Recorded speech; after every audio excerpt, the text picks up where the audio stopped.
Also coming up tonight, imagine your favorite Pittsburgh memories captured on canvas. We'll catch up with contemporary local artist Linda Barnicott next. Stay with us and look at things differently. On Q starts right now. Well, we all have favorite childhood memories. Maybe our first time at Kennywood, or meeting someone under the Kaufman's clock, or watching the traditional lighting of the Horns Christmas tree. Well, here in Pittsburgh, there's an artist who paints these heartwarming moments. Her name is Linda Barnicott, and this summer, On Q producer Parina Morelli spent time with Barnicott at Idlewild Park, where she captured the charming land of Storybook Forest.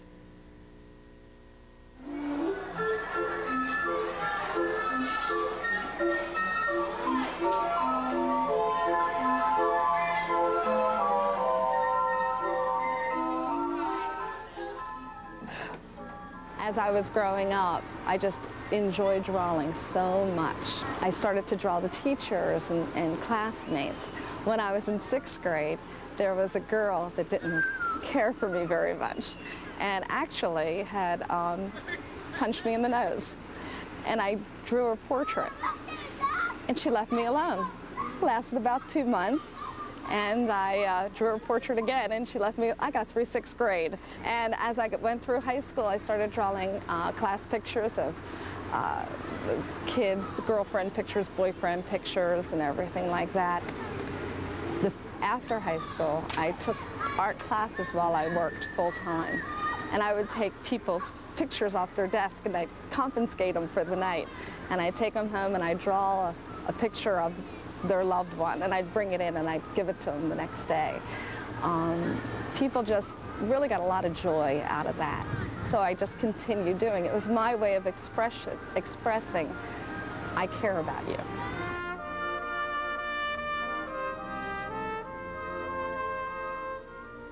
I look around and I look for what means a lot to people.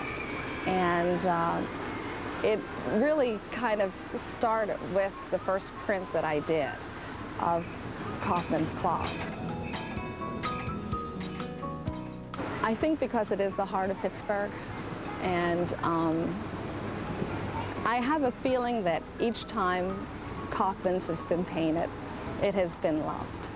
Except I just didn't know that ahead of time. When I painted it, I was kind of coming at it because of how it affected me.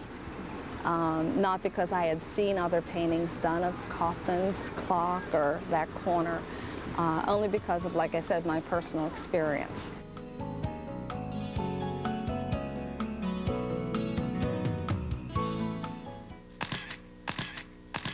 I'd take a camera.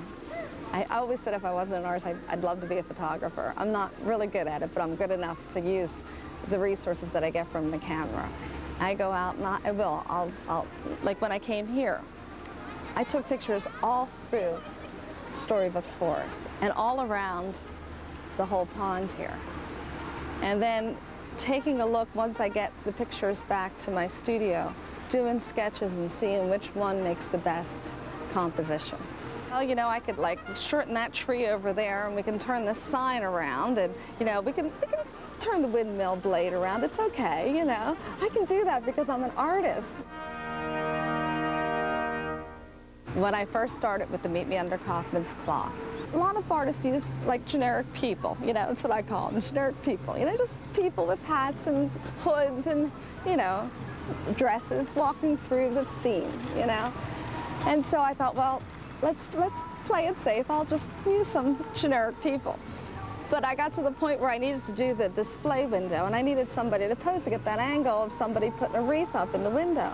So I asked my husband to, hey, stand there like you're in the studio and just like putting up a wreath, you know, in the window. But there are real people here. Putting people in my paintings are very, very important and fun and kind of exciting.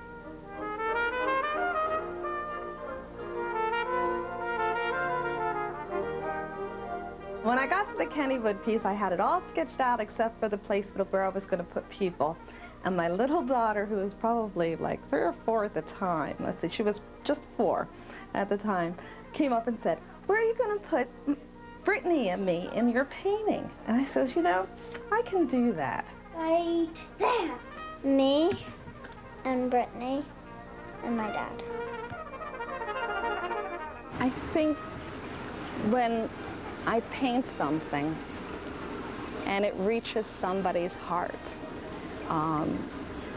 be it a memory or you know, a particular event in their life, something that they can look at and feel warmed by it, then I feel like I'm doing something for somebody. You know, it's what I love to do. I love to make other people happy. I remember when I was a little girl walking down the street and smiling at strangers because I thought if I could get a smile back from them, I would have made their day. These paintings are like those smiles. You know, if I paint it and they like it, then I'm enriching their life.